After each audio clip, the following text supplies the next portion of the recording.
hindi man tayo pinalad na makakuha ng diploma, okay lang yan.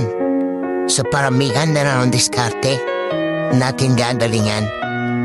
Dahil ang pakikipaglaban sa hamon ng buhay kay hindi mo matututunan kung hindi mo mararanasan. Diskarte at karanasan lang ang malabas na sandata at magandang panlaban.